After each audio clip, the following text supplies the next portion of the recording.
तो हमारा जो लेसन था भारतीय संविधान, ठीक है, उसको थोड़ा और आगे बढ़ाते हैं। समानता की समझ, ठीक है। तो भारतीय समाज में जाति, लिंग तथा धन की असमानता बहुत ही स्पष्ट तौर पर देखी जा सकती है। जाति में तुम्हारा जो है ना, कोई जाति, हिंदू में बहुत सारा जाति फैला हुआ है, उनकी बात कर रहा है। लिंग की बात करें तो यहाँ पर पुरुष और स्त्री की बात कर रहा है। धन की बात करें तो अमीरी गरीबी का बात कर रहा है। आज़ादी के आंदोलन के दौरान हमारे नेताओं ने इन असमानताओं को दूर करने के लिए कई तरह का प्रयास किए हैं। भारतीय राष्ट्रीय कांग्रेस द्वारा 25 पैसे वार्षिक चंदा लेकर, कितना, 25 पैसा, 1 रुपया जो होता है ना, 1 रुपया, उसका चौथाई हिस्सा होता है 25 पैसा। 100 पैसा का रुपया होता है, 100 पैसे का रुपया होता है, 25 पैसा से चंदा लिया गया था उस टाइम में।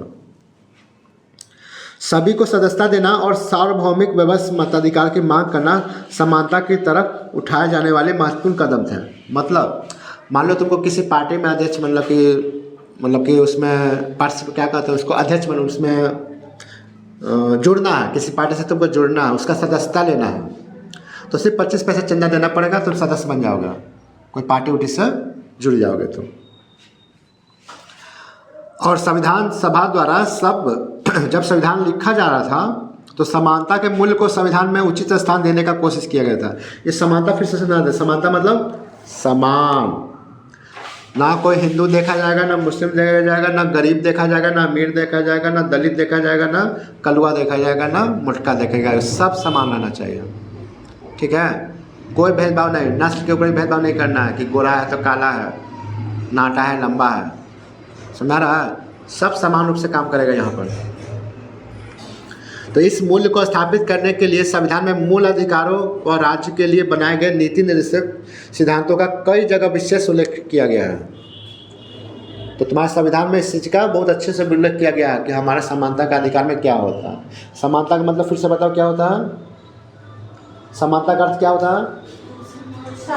समान, यानी ना आपको कोई नस्ल के आधार पर नहीं होता है कि कोई कलुआ बोलता है, कोई मुटका बोलता है, ठीक है, नटुआ ही बोलता है, फिर कोई गरीब है तो उसको जाति के आधार पर भी बोला जाता है, उसको समझ सकते हो क्या बोलते हैं तुम लोग, होता है ना, जातिगत भी तो कुछ भेदभाव होता है ना हमारे यहाँ, नस्ल के आधार पर भेदभाव होता है।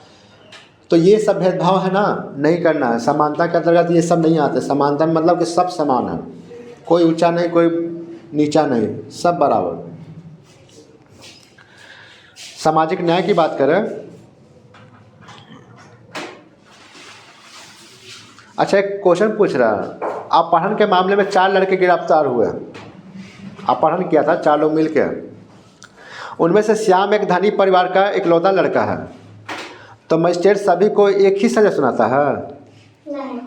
नहीं, मतलब मजिस्ट्रेट के पास जाएगा तो अरे बाबू तो बड़का घर के है, फलना बाबू के लेकर, अरे वो तो हमारे फलना रिलेशन में लगा थी, चल तोरा जो बाहर जो, ऐसे होता है क्या? मजिस्ट्रेट करेगा?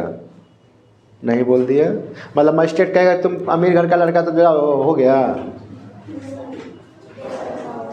ऐसा होता है? कहीं कहीं नहीं होता, कहीं नहीं होता है। मजिस्ट्रेट के सामने है वो, थाना हवलदार के सामने थोड़ी है कि 10-50 रुपया दे दिया छोड़ दिया। मतलब मजिस्ट्रेट तक तुम्हारा ऐसा होता है क्या? तब तो तुम्हारा देश कैसे चलेगा? एक गांव में स्थित मंदिर में कुछ खास समुदाय के लोगों को ही नहीं जाने दिया जाता है। मतलब कोई एक खास समुदाय है, गांव में कोई मंदिर है तो उसको नहीं जाने दिया जा रहा है। आपके पड़ोस के स्कूल में आपके छोटे भाई का नामांकन नहीं किया जाता क्योंकि वो आपके परिवार का आर्थिक स्थिति अच्छी नहीं है, ठीक है। कभी कभी ऐसा होता है कि आपका पैसा नहीं है। हम लोग खासकर इसमें पता लड़के लड़कियों में देखते हैं कि अगर एक ही परिवार में लड़का लड़की है ना, तो लिंग के आधार पर मतलब लड़कों को पढ़ाएंगे बड़े स्कूल में, प्राइवेट स्कूल में, और लड़की हुई तो नहीं, हमारे पास पैसा नहीं है कि लड़की को पढ़ा सके। तो ये भेदभाव तुमको गांव-गांव में, घरों-घरों में देखने को मिलता होगा कि लड़कों पे थोड़ा विशेष ध्यान देता है और लड़कियों पे थोड़ा कम। ऐसी मानसिकता का कारण क्या है? लड़कियां ही हो सकती हैं। वो अपने आप को ऐसा ढाल चुकी है कि हम लोग उतना नहीं पढ़ाई करते हैं तो हम लोग को नहीं मिलता वैसा व्यवस्था। लड़के के मन में थोड़ा रहता है कि नहीं, हमको अगर प्राइवेट स्कूल में डाला जाए तो पढ़ाई करेंगे बढ़िया से, ठीक है। अब ये भेदभाव घर घर का है या कुछ घर का है, तुम लोग अपना समझ के देखना, बताना कि सब घरों में यही होता है या कुछ ही घरों में ऐसा होता है। क्यों कहा गया है कि लड़कियां ज़्यादा पढ़ने लायक नहीं होती, चलो इनको ही प्राइवेट स्कूल में न डाल के सरकारी स्कूल में डाल देते हैं, और लड़के पढ़ने वाले होते चलो इनको प्राइवेट स्कूल में डालते हैं, इन पर खर्चा करते हैं। क्यों ऐसा भेदभाव है? यह भेदभाव सही है गलत है, तुम लोग बताना अपना। या भेदभाव है कि नहीं वो भी बताना। किसी निजी नौकरी के लिए आपको इसलिए नहीं लिया जाता क्योंकि आप किसी खास समुदाय के आते हैं। कोई नौकरी हो रहा है ना, तो पहले होता था, वैसे 90 के पहले होता था कि अगर आप किसी खास समुदाय से आते हैं ना तो आपको नौकरी नहीं मिलेगा। आपको नौकरी तब मिलेगा जब आप उस समुदाय से आते हैं जिस जो हमको पसंद है। हमको अगर ये समुदाय पसंद है तो नौकरी मिलेगा, नहीं पसंद है तो आपको नौकरी नहीं मिलेगा। तो संविधान में ये सभी चीज़ अगर हो रही है तो उसको आप रोक सकते हो। पता है, तुम अपना केस कर सकते हो अपने माँ बाप के ऊपर कि हमारे माँ बाप हमारे भाई को पढ़ाते हैं बड़े बड़े स्कूलों में, प्राइवेट में हमारा नहीं, उनको नहीं पढ़ाते हैं, ठीक है। करना तो कर सकते हो, सवाल उठा सकते हो कि ऐसा क्या है जो हमारे साथ हो रहा है, मतलब हमारे साथ नहीं हो रहा है उनके साथ हो रहा है, क्या वजह है उनका। लेकिन इसी चीज़ को रोकने के लिए ना हमारा शिक्षा नीति बना है, जिसमें क्या है कि 6 से 14 साल के बच्चों को, चाहे लड़का हो लड़की, देखो सरकार भेदभाव नहीं कर रहा, लड़का हो या लड़की, ये नहीं कि लड़की है तो उसी को खाली पढ़ाएंगे। लड़का हो या लड़की 6 से 14 साल उम्र होना चाहिए, सबको फ्री में मुफ्त शिक्षा दे रहा है, ठीक है। अच्छी बात है, ये अच्छी बात नहीं है सरकार के द्वारा जो ये योजना है हमारा, ये जो नियम बनाया है सर्व शिक्षा अभियान का, सबको समान शिक्षा मिलनी चाहिए, बराबर की शिक्षा मिलनी चाहिए और मुफ्त शिक्षा मिलनी चाहिए। सही है कि गलत है? सही है ना? तो आवाज़ उठाओ कि सही है गलत है। अभी नहीं बोलोगे तो कब बोलोगे? घर पे अभी बोलो जो बोलना है, गलत है सही है। सामाजिक न्याय की बात करते हैं। भारतीय समाज में पाई जाने वाली तरह तरह की असमानता को ध्यान में रखते हुए संविधान सभा ने समाज को ध्यान में रखते हुए संविधान सभा ने सामाजिक न्याय को एक प्रमुख मूल्य के तौर पर स्थापित करने की कोशिश की है। सामाजिक न्याय का मतलब समाज के पिछड़े हुए वर्गों को समाज के बाकी वर्गों के बराबर खड़े करके की कोशिश करना है, ताकि कई हजार सालों से इन वर्गों के साथ जो अन्याय हुआ है उसके प्रभाव को कुछ हद तक कम किया जा सके। पता है पहले क्या होता था ना, जो दलित वर्ग था ना, एक तुम्हारा उच्च वर्ग था, तो पहले हमेशा इनके साथ भेदभाव होता था। दलित वर्ग को हमेशा दबा के रखना और उच्च वर्ग को उठा के रखना, ये चलता था। लेकिन हमारे संविधान में इस चीज़ को मतलब ख़त्म कर दिया गया है। नहीं, इसमें क्या कहा गया, चाहे आप दबे वर्ग के हो यानी निचले पायदान पे हो या उछले पायदान पे हो, आपको समान रूप से आपके साथ न्याय किया जाएगा। किसी को भी बड़ा किसी को छोटा यहाँ नहीं माना जाएगा, सब बराबर, सबको न्याय मिलेगा। इन्हें कि तुम बड़े कास्ट को हो तो तुमको न्याय नहीं मिलेगा, ठीक है। तुम बड़े कास्ट को हो या छोटे कास्ट को कोई फर्क नहीं पड़ता, तुम गरीब हो या अमीर हो कोई फर्क नहीं पड़ता, आपको न्याय मिलेगा। तो ये हमारा न्याय व्यवस्था में है, ठीक है। सामाजिक न्याय को एक ठोस रूप से देने के लिए संविधान में कई तरह की बातें लिखी गई हैं, जिनके आधार पर केंद्रीय और राज्य सरकारें सामाजिक रूप से पिछड़े वर्ग और महिलाओं के लिए कई तरह की योजनाएं बना रही हैं। अभी अगर बात करें, सबसे ज़्यादा अगर मदद चाहिए तो किसको चाहिए? महिलाओं को चाहिए, ठीक है, गरीब लोगों को चाहिए। पता है गरीब लोग में अभी क्या चल रहा है? एग्जाम्पल दे रहे हैं, रिक्शा चला रहे हैं, ठेला चला रहे हैं, भुंजा बेच रहे हैं, फोकचा बेच रहे हैं, चाट बेच रहे हैं, बेरोजगारी में अपना जीवन यापन कर रहे हैं। कहते हैं बिजनेस कर रहे हैं, लेकिन उस बिजनेस में होता क्या है? कहता है बहुत पैसा कमाते हैं, लेकिन होता क्या है? बच्चे को सरकारी स्कूल में एडमिशन करा पाते हैं वो लोग। सोचो तो बड़े बड़े स्कूलों में नाम रखा है, नहीं।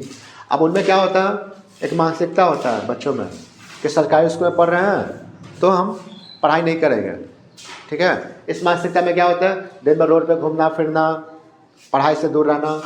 अंत फिर क्या होता है, जैसे उनके माँ बाप गरीब थे, बेटा भी गरीब हो जाता है, वो भी वही काम करता है फिर बड़ा होकर। अब फिर ये व्यवस्था चलती रहती है। इस व्यवस्था को ठीक करने के लिए कुछ टीचर व्यवस्था मतलब शिक्षक लोग अगर आते भी आगे तो वो उनको समझने लगे, उनके पास दिमाग नहीं होता, सेंस नहीं होता कि बच्चे उस बात को समझें कि शिक्षक क्यों हमको पढ़ाना चाहते हैं। एक शिक्षा ही आधार है, जो तुम अपनी स्थिति को सुधार सकते हो। अगर तुमको लगता है ना कि तुम भी ये काम करके बड़ा अमीर हो जाओगे और ये व्यवस्था ही तुम्हारे लिए सही है तो रहो। लेकिन फिर से बता रहे, एक शिक्षा ही व्यवस्था है जो तुमको तुम्हारे स्थिति से बाहर निकाल सकता है। ठीक है, जीवन में कुछ करना है बड़ा वाला तो तुमको शिक्षा का ही रास्ता अपनाना पड़ेगा। ये सब अगरम बगरम करके तुम लोग का जीवन नहीं सुधरने वाला है। तो अभी से भी समझ सकते हो, अगर तुम्हें अपने जीवन को विकसित करना है, अपने जीवन को बदलना है, इस लाइफ से निकलना है कि जीवन से हमको बाहर निकलना है, तो शिक्षा से ही तुम निकल सकते हो। ठीक है, और जो भी तुम्हारे इसमें मदद कर रहा है उसके साथ हो लो। ठीक है, नहीं तो तुम्हारी मर्जी। वैसे तुम लोग बात दिमाग तो होता नहीं ज़्यादा, सोचना फिर भी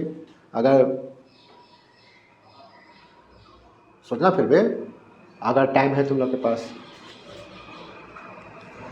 तो आज महिलाओं की स्थिति क्या होती है, क्यों है ऐसे? क्यों उनको एक घर के रूम में मतलब कमरे के अंदर सीमित कर दिया गया है?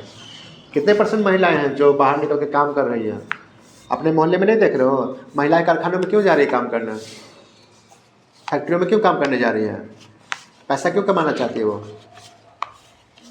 कहीं ना कहीं उनके घर की स्थिति ऐसी होती है जहाँ पुरुष वर्ग जो है ना सही से कमाता नहीं है, घर का खर्च नहीं निकाल पाता है वो। ठीक है, उनकी आमदनी को वो पूरा नहीं कर पाता है। इस वजह से महिला जाती है काम करने कारखानों में, कंपनियों में, ना कि उनको शौक है काम करने का। तो ये स्थिति क्यों बनी उनकी? पुरुष वर्ग की वजह से। पुरुष वर्ग क्या कर रहा है? पुरुष वर्ग क्या कर रहा है? अपनी जिम्मेदारी को पूरा कर पा रहा है? नहीं कर पा रहा। ठीक है, तो इस वजह से ही महिला क्या कर रही है, अपने घर को चलाने के लिए आज फैक्ट्रियों कंपनियों में काम कर रही है। लेकिन अगर वो शिक्षित होती तो क्या ये चीज़ें बड़े पैमाने पर नहीं कर सकती थी वो? लेकिन महिला को क्या कर दिया गया? सीमित कर दिया गया। मैट्रिक कर लो, इंटर कर लो, डिग्री दिखा दो, शादी कर दो, हो गया, कहानी खत्म। मतलब बस इतना ही देखना है, मैट्रिक इंटर पास है ना, ज़्यादा BA कई लोग देखता है, लेकिन मैट्रिक इंटर पास है ना, शादी कर दो लड़की का। उनमें क्या योग्यता है, क्या क्षमता है, कोई मतलब नहीं है। खाना बनाना आना चाहिए, झाड़ू पोछा करने आना चाहिए, ख्याल रखना आना चाहिए, और कोई योग्यता मांगता है? नहीं मांगता है।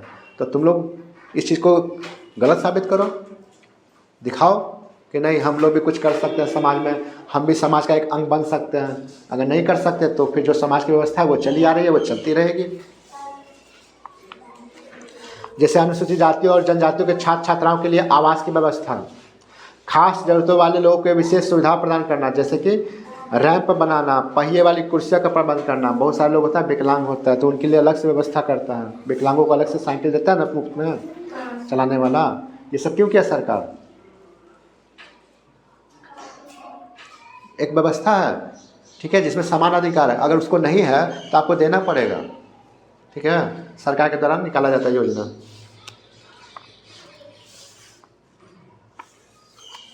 तो अपने स्कूल में चलाई जा रही विभिन्न योजनाओं की जानकारी एकत्र कीजिए। ये योजनाएं क्या है और क्यों चलाई जा रही है, समूह की चर्चा कीजिए। कोई स्कूल में योजना बनता होगा ना, बताओ कि कौन सी योजना बनते हैं, उसके बारे में बताना है तुमको। धर्मनिरपेक्षता, ठीक है, धर्मनिरपेक्षता। हमारा देश भारत जो है किस धर्म को मानता है? सब धर्म को मानता है। कहाँ से? ये जय श्री राम ज़्यादा सुन लिए क्या तुम? हमारा देश धर्मनिरपेक्ष है, मतलब हर धर्म को मानता है, हर धर्म की इज्जत करता है, हर धर्म का सम्मान करता है।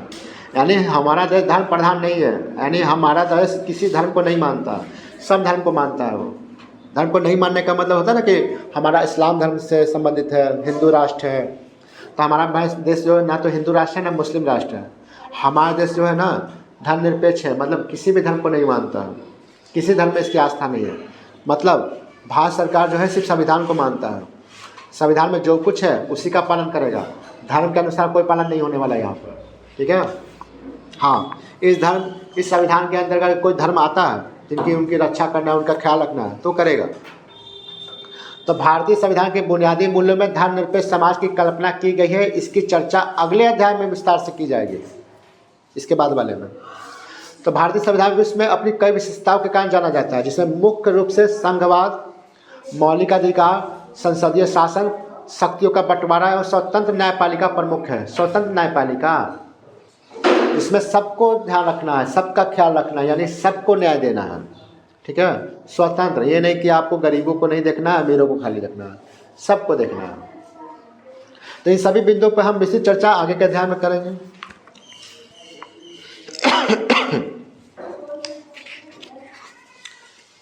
कुछ प्रश्न हैं। एक नागरिक के रूप में देश के लोगों के लिए संविधान महत्वपूर्ण क्यों है? स्वतंत्र आंदोलन के दौरान भारत के लोगों ने अपने संविधान बनाने की मांग क्यों रखी होगी? भारत के संविधान में दिए गए मूल्यों में आपको कौन से मूल्य सबसे महत्वपूर्ण लगते हैं और क्यों? मतलब कौन सा सिद्धांत तुमको बहुत बढ़िया लगा? संविधान में दिए गए समानता और सामाजिक न्याय को लागू करने के लिए सरकार द्वारा जो योजनाएं चलाई जा रही है उनमें निम्न तालिका में भरी है। अब एक और बात हो रहा है। संविधान सभा के बैठक में नई दिल्ली के संविधान सभा भवन में 8:30 बजे शुरू की हुई।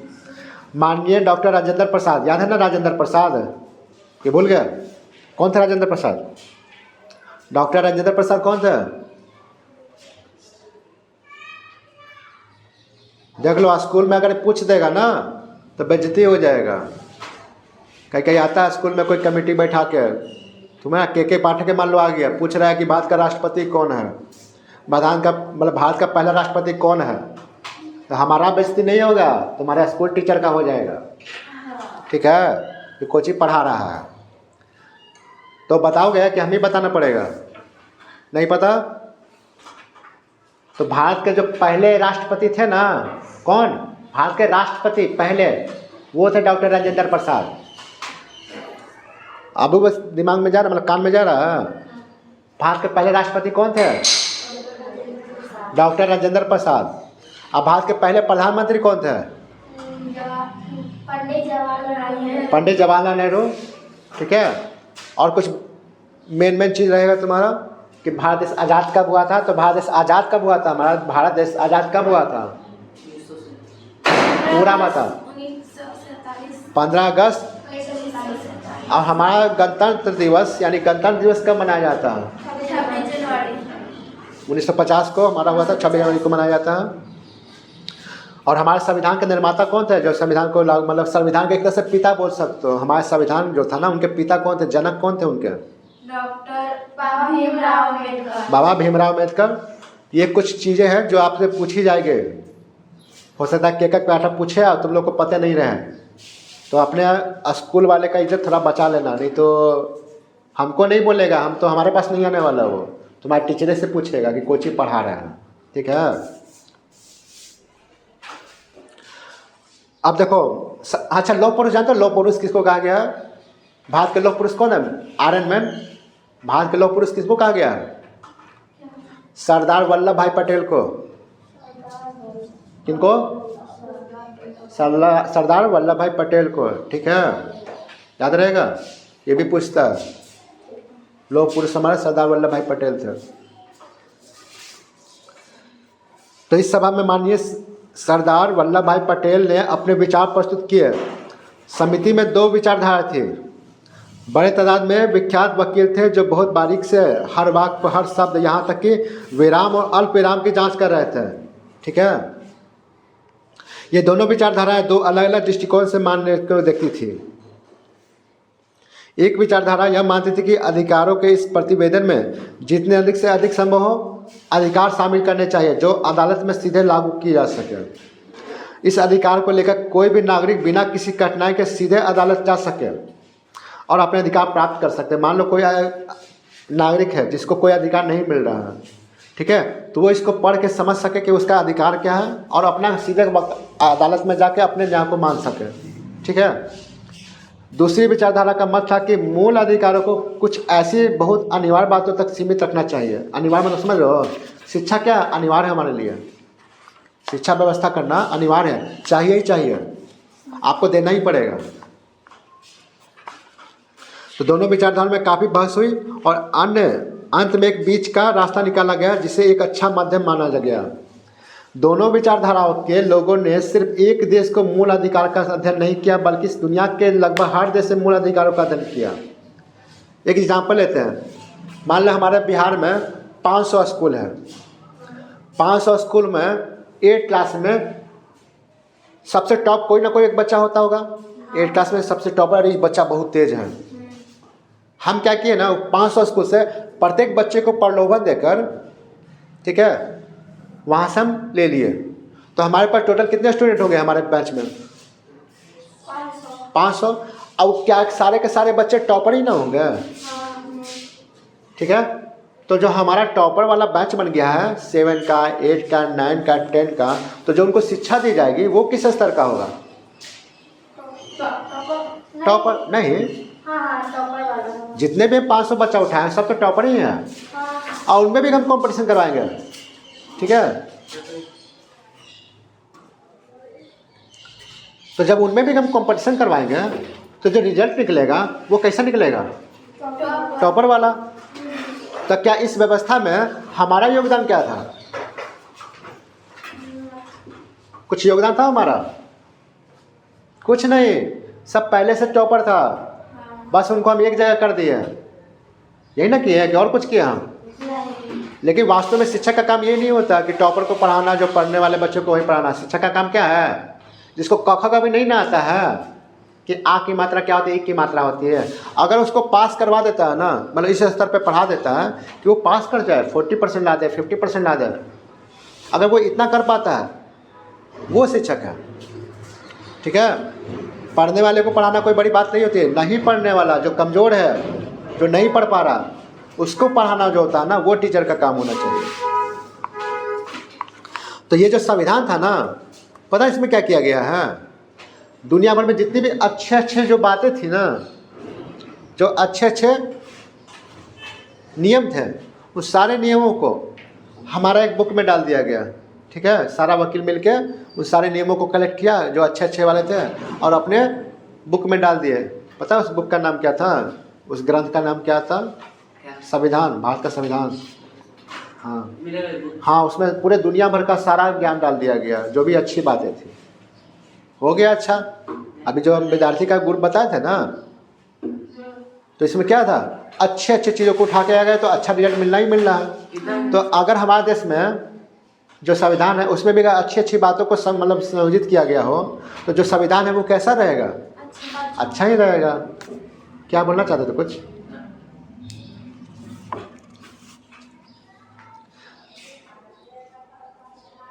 तो वे इस नतीजे पर पहुँचे कि हमें इस प्रतिवेदन में जहाँ तक संभव हो उन अधिकारों को शामिल करना चाहिए जिन्हें उचित माना जा सके। इस बातों को इस सदन में मतभेद में हो सकता है। सदन का हर धारा पर आलोचनात्मक तरीके से विचार करने, कल्पना सुझाने, मतलब विकल्प सुझाने, संशोधन सुझाने देने और निरस्त करने का अधिकार है। मतलब कि अगर तुमको कोई विचार है जो तुमको गलत लग रहा है, मतलब अपना कुछ विचार, तो तुम उसमें कर सकते हो। कोई नियम लगता है कि ये थोड़ा गड़बड़ है, इसको थोड़ा सुधारना चाहिए, तो संशोधन कर सकते हो। ठीक है, यानी कह सकते हो ना, फ्यूचर में क्या होता है ना, बहुत सारे ऐसे चीज़ें होती हैं ना जो बदलनी चाहिए।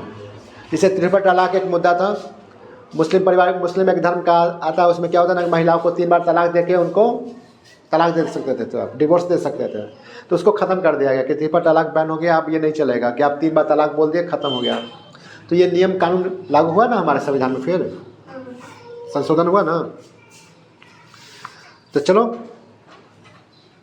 तो संविधान सभा के मूल अधिकारों की समिति में कौन कौन से विचार प्रमुख रूप से उभर रहे थे, तुमको बताना सवाल है। आप इनमें से किस विचार के साथ सहमत है और क्यों, वो तुमको बताना। वैसे समानता का जो अधिकार दिया गया है हमारे संविधान में, ये तुम्हारे लिए सही है कि गलत है? सही है। शिक्षा का अधिकार बोला गया कि सबको समान शिक्षा मिलना चाहिए 6 से 14 साल के बच्चों के लिए। ये नियम कानून जो बना है वो सही है कि गलत है? सही है। सही है। हाँ, तो पहले ये तुम्हारा 9 जनवरी को ना, कब हुआ था? 2009 को ये लागू किया गया था कि नहीं, सबको 6 से 14 साल के जितने बच्चे सबको मुफ्त शिक्षा मिलनी चाहिए। हाँ, अभी तक है। सरकारी स्कूल में अभी तक फ्री में पढ़ाई होता है, मतलब पैसा नहीं लगता। ठीक है, तो ये तुम्हारा लेसन ख़त्म हो चुका है।